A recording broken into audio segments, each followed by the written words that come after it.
Imagine having just enough food for one last meal, then nothing. That's where this widow was, starving, hopeless, preparing to die with her son. Then Elijah shows up with a bold request. Feed me first. Sounds intense, right?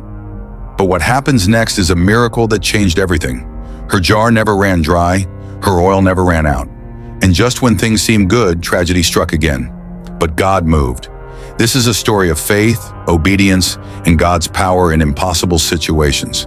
Stick around, because what happened to this widow might just be the lesson you need today. Now Elijah was a prophet, and at that time Israel was deep in idolatry. King Ahab and Queen Jezebel had turned the nation away from God, worshiping Baal. So Elijah shows up and tells Ahab, "As the Lord, the God of Israel lives, whom I serve, there will be neither dew nor rain in the next few years, except at my word." 1 Kings 17 verse 1. Boom, just like that, a drought begins. No rain, no water, no crops. And guess what? That means famine. God then tells Elijah to go hide by a brook, and he sends ravens to bring him food. But after a while, even the brook dries up. Now Elijah needs a new place to stay, and here's where the widow comes in. God tells Elijah to go to a town called Zarephath. So Elijah goes and sees this woman gathering sticks.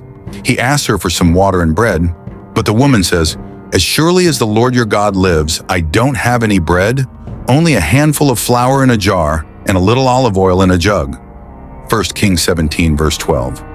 She's basically saying, "I'm about to make the last meal for me and my son, and then we'll die." Now imagine that. A single mom in the middle of a famine with just enough food for one last meal. And Elijah is over here asking for a portion. But here's the twist. He tells her, "Don't be afraid.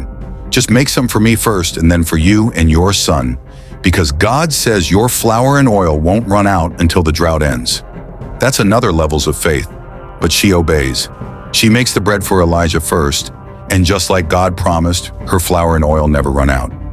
Every time she checks the jar, there's more. God kept his word. Now you'd think that's the end of the story, but later her son gets sick and dies, and she's heartbroken.